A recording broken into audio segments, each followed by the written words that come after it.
আল্লাহ বললেন ওয়াল্লাতী তাখাফুনা নুশুযাহুন্না ফাইযুহুন্না ওয়াহজুরুহুন্না feel মাদাজি ওয়াদরিবুহুন্না fine আতা'নাকুম ফালা তাবগু আলাইহিন্না সাবিলা। কি মজার কথা! আল্লাহ বললেন শোনো, তোমার স্ত্রী যদি অবাধ্য হয়, ভাই আমাদের কপালে এরকম দুর্ভোগ আছে না, পড়ে না নেই?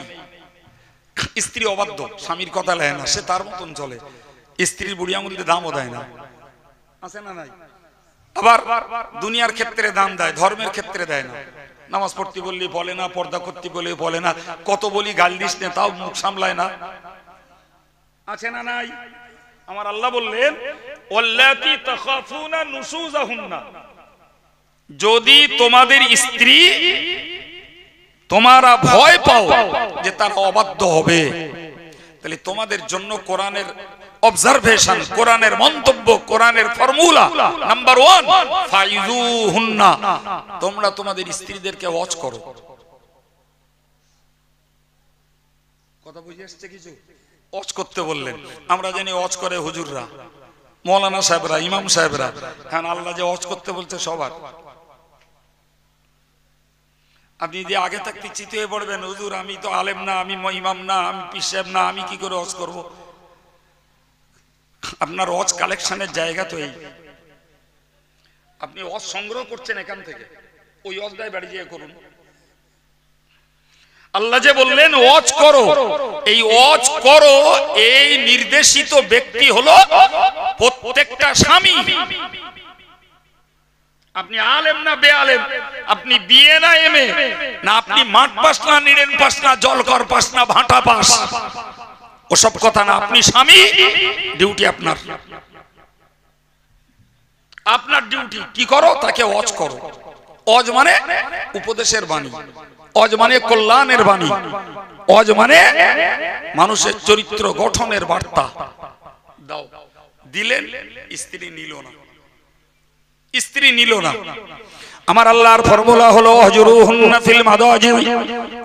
আমার বান্দারা তোমরা মনে রাখো, তোমার স্ত্রী যদি অবাধ্য হয়, তুমি ওয়াজ করার পরেও সে তোমার কথা নিল না, আমি আল্লাহ পাক জানিয়ে দিলাম ওই স্ত্রী জাতিটাকে তুমি এবার শয্যা আলাদা করে দাও, বিছানা আলাদা করে দাও। বিনা করোনায় বউ রান্না ঘরে, স্বামী পায়খানা ঘরে, ছেলে যাবে খাটে, করোনা ছাড়াই এই ব্যবস্থা করো। করোনার সময় কি বলুন? 6 ফুট ডিস্টেন্স হবে, এই বলেন না বলিনি? এই হাসি দিলি 6 ফুট দূরে যায়, অতএব 6 ফুটের মধ্যে কারো দাঁড়ানো হবে না। আমার তখন আমি অনেক জায়গায় ওয়াজ করলাম, বললে আমার সব হলো নাই। নইমুদ্দিন আর কলিমুদ্দিন এ পাড়া ও পাড়ার লোক কন্ট্রোল তুলতে গিয়ে ব্যাংকে গিয়ে 6 ফুট দূরে দূরে দাঁড়ালে।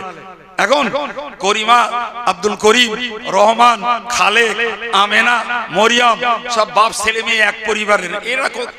এরা কেডা কোথায় যাবে? তাহলে বাপ যাবে পায়খানা ঘরে, মা যাবে রান্না ঘরে, ছেলেটা যাবে খাটে, মেয়েটা যাবে খাটের তলায়। বলেন না কেন? তাই হইল? হ্যাঁ, যত সব মাথা মোটা বুদ্ধি। যাক, আল্লাহ হেফাজত করেছে তার থেকে। আল্লাহ ইমানদার দিনদারদেরকে হেফাজত রাখুন, বলুন আমিন। ভাই আমি আপনাকে কি বললাম? ঝট করে বললাম ওই বিনা করোনায় আল্লাহ বললেন তোমার বউ তোমার কথা শুনছে না, ওর বেড আলাদা করে দাও। তুই যখন আমার কথা তথা আল্লাহর কথা নবীর কথা মানবি না, তাহলে তো আমার এই বেডে তোরা থাকা হবে না, ওই দিক চলে যা। এই ফর্মুলা কার? আল্লাহ। এই ফর্মুলা আপনি অ্যাপ্লাই করলেন, প্রয়োগ করলেন, প্রয়োগ করার পরেও দেখলেন স্ত্রীর ভারসাম্য মন মানসিকতা পাল্টালে না। 3 নম্বরে আল্লাহ বললেন যদি এতেও না পাল্টায়, ওদরিবুহুন্না, চেহারাটা বাদ দিয়ে এবার অন্যত্র মারো।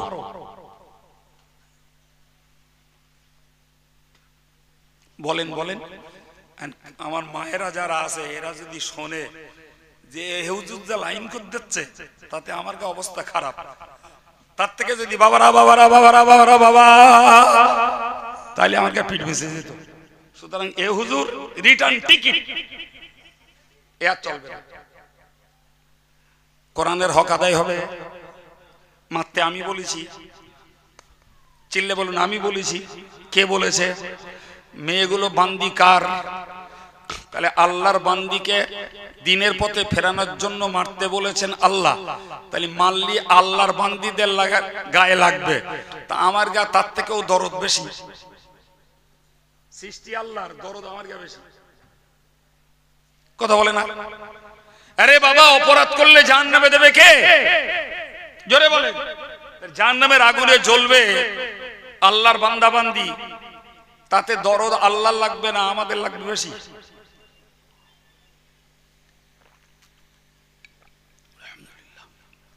বলেন মারতে বলেছে কে? তবে হাদিস বলছে চেহারায় মেরো না, চেহারা সম্মানের জায়গা, এই জায়গাটা বাকি রাখো, অন্যত্র মারো।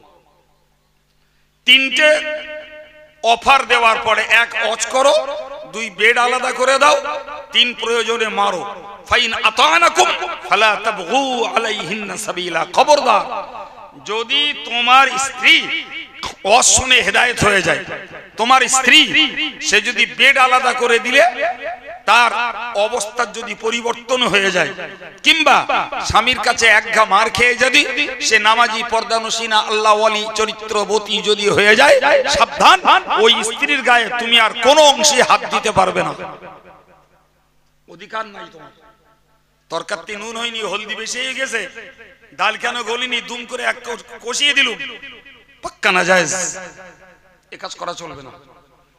ফাইন আতানাকুম, যদি তারা তোমাদের অনুগত হয়, তোমাকে যদি মেনে নেয়, ফালা তাবগু আলাইহিন্না সাবিলা, তাহলে এরপরে ওদের ব্যাপারে আর রাস্তা খুঁজো না, ওই পর্যন্ত স্টপ।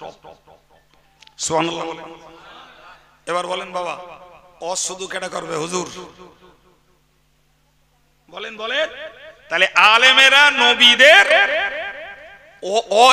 উত্তরাধিকারী, তারা হয়তো একটু বেশি অধিকারী, আমরা আলেমদের কাছ থেকে শুনে হলো অল্প অধিকারী। ঠিক না ভুল বাবা? আরেকটা কথা শোনেন, দলিল যখন দিচ্ছি দেই ফেলি, বলা মুক্ত, মনে আসতে আসতে কি করবো, আরেকটা দে ফেলি।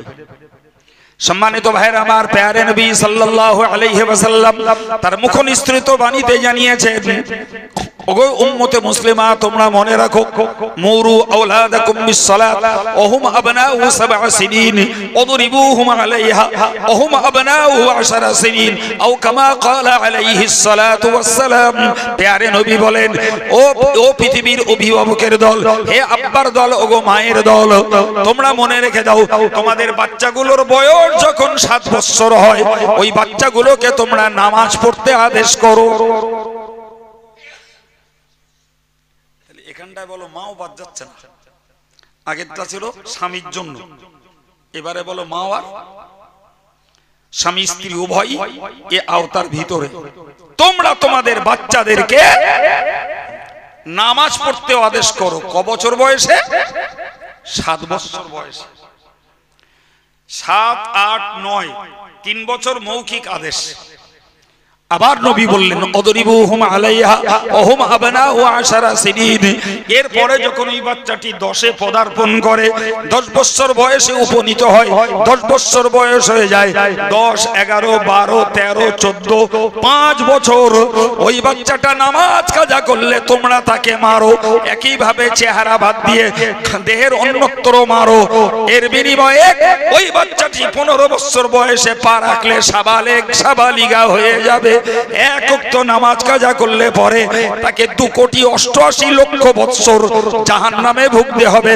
ওগো বাবা, তুমি যদি একটু কষ্ট, একটু কঠোর হয়ে, একটু নিষ্ঠুরতা করে 10 বছর থেকে বাচ্চাগুলোকে যদি ভয় দেখাও, মারো, তাহলে ওই বাচ্চাটি নামাজি হয়ে যাবে, অনন্তকালের জন্য জাহান্নামের আগুন থেকে বেঁচে যাবে। এবার বলেন, আপনার বাচ্চাটারে আমি বলতে পারি বাবা কোরআন শেখ, আমি বলতে পারি বাবা নামাজটা পড়, আমি যত বড় হুজুর হই না, আপনার বাচ্চাটা যদি বিড়ি খায়, আর আপনার বাচ্চাটা যদি তাস খেলে, আর আপনার বাচ্চাটা যদি নামাজ পড়ে, আর একটা চর যদি মারি, চাঁপালি গ্রামের অর্ধেক লোক ডেকে আমার বিরুদ্ধে বিচার হবে। এই কথা বলছেন না কেন হুজুর? মারলে কেন? কৈফিয়ত খেপিয়ে ঝুবিয়ে মানুষ করেছে, মারলে কেন বলবে না, বলবে না। কিন্তু বাপ যদি বেনামাজি ছেলেটাকে দুগা চড় মারে, গ্রামের একটা লোক কৈফিয়ত নেবে না, তুই ছেলের মারলি কেন। কে পালন করবে এই ডিউটি? আমার মতন হুজুর, না মাদ্রাসার শিক্ষকরা, না মসজিদের ইমাম? এ দায়িত্ব কারণ না বাপ, এ দায়িত্ব তার আব্বা মায়ের। এবার বলেন, তাহলে আল্লাহ তার ডিউটি পালন করেছেন, নবীকে ডিউটি দিয়ে গেছেন ভয় দেখাও। যারা ভয় মেনে নিয়ে তোমার কথা মতো চলবে তাদেরকে সুসংবাদ দাও। আর একটা কথা বলেছিলাম, সে আর মনে নেই আপনাদের, 1 ঘন্টা হয়ে গেছে তো, সে ভুল হয়ে গেছে। কি বলিলাম একটু বলেন দিন, কার মনে আছে দেখি। নবীর ডিউটি 3টে বলিলাম, 2টো বলেই দিলাম আমি, একটা ভয় দেখানো আর একটা সুসংবাদ, আর একটা কি বলিলাম? মাশাআল্লাহ, একজন হলো বলেছে, শুকরিয়া। কি দানকারী? সে সবাই মিলে বলেন সাক্ষী দাতা। আমি দানকারী শব্দটা বলিনি, আমি বলেছিলাম সাক্ষী দাতা। তো আমার ভাইরা দানকারী বলেছে, তো মানে খেটে গেছে। কি বলিলাম আমি? সাক্ষী দাতা। জি, তাহলে আল্লাহ আল্লাহর ডিউটি নিজে নিয়ে নিজে পালন করেছেন, নবী তার ডিউটি পালন করছেন। 2টো ডিউটি নবী পালন করে পর্দা নিয়েছেন। আবার বলছি, নবী 2টো ডিউটি পালন করে পর্দা নিয়েছেন, আর একটা ডিউটি নবী পালন করবেন কিয়ামতের দিন। মনে থাকবে কথা? 2টো ডিউটি পালন করে নবী পর্দা নিয়েছেন। কি কি ডিউটি বলেন বলেন বলেন? ভয় দেখানোর ডিউটিটা। আর যারা নবীর কথায় ভয় দেখে আল্লাহকে এক বলে মেনে নিয়ে দ্বীন ঈমান আমল পালন করেছে, তাদেরকে দিয়েছেন কি? আচ্ছা, এই চার দোকানে বসে ভর্তি কষ্ট হয় না, এখানে তো কৃপণতা করেন কেন আপনারা? কি সুসংবাদ? কিসের কিসের? যারা নবীর ভয় দেখানোর পরে নবীর কথা মেনে নেয়নি, তাদের জন্য জাহান্নামের ভয় দেখিয়েছেন। আর যারা নবীর কথা মেনে নিয়েছে, তাদের জন্য জান্নাতের সুসংবাদ দিয়েছেন। হবে না? হালকা তাই বলবেন কোন, এখন থাক। আমার আল্লাহর নবী বলেন, মান আতাআনি ফাকাদ আতা আল্লাহ। যে লোকটা আমাকে মেনে নিয়েছে, ওই লোকটা প্রকৃতপক্ষে আল্লাহকে মেনেছে। চিল্লে বলুন, ওমান আতা আল্লাহ ফাকাদ দাখালাল জান্নাহ। আর যে লোকটা আল্লাহকে মেনে নিয়েছে, ওই লোকটা জান্নাতে চলে যাবে। এটার নাম কি? সুসংবাদ, খুশখবরি নাকি? জান্নাতে যাওয়া দুঃসংবাদ নাকি? এবার আবার নবী বললেন, ওমান আসানি ফাকাদ আসাল্লাহ। যারা আমার নাফরমানি করলো, সে প্রকৃত আল্লাহর নাফরমানি করলো। ওমান আসাল্লাহ ফাকাদ গাওয়া। আর যে লোকটা আল্লাহর নবীর আল্লাহর নাফরমানি করলো, সেই লোকটা পথভ্রষ্ট, বিভ্রান্ত, বিপদগামী। আর এটাই নিয়ম, ওমান গাওয়া ফাহুয়া ফিন্নার। যে বিপদগামী হবে সে যাবে জাহান্নামে।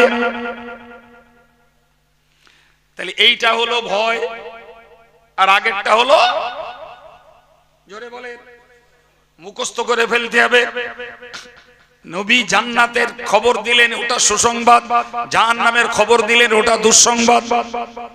এখন এই খবর আলেম হয়ে নবীর ওয়ারিস হয়ে দিলেন, আর আপনি অভিভাবক, আপনাকেও এই খবরটা বাড়ি দেওয়া লাগবে।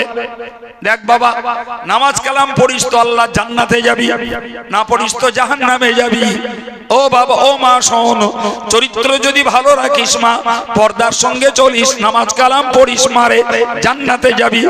আর স্ত্রীটাকে বললাম, দেখো যতই তুমি সংসারে ভূতের মতো খাটো, তুমিও যদি তোমার ধর্ম পালন না করো, তুমি জাহান্নামে যাবা। তোমার ধর্ম যদি তুমি পালন করো, তুমি জান্নাতে যাবা। বাস, যথারীতি নবীর রেখে যাওয়া কাজের ডিউটি আমার দ্বারাই পালন হয়ে গেল।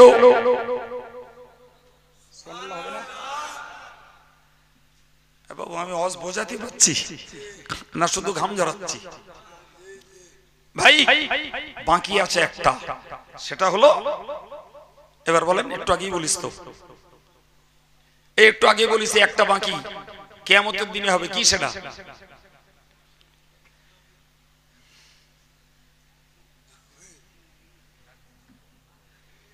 একটু বুকের বল নি, দুবার বললুম, এই তিনবার বলছি, আর বলবো না, পরে বল, ফের পরীক্ষা নেবো।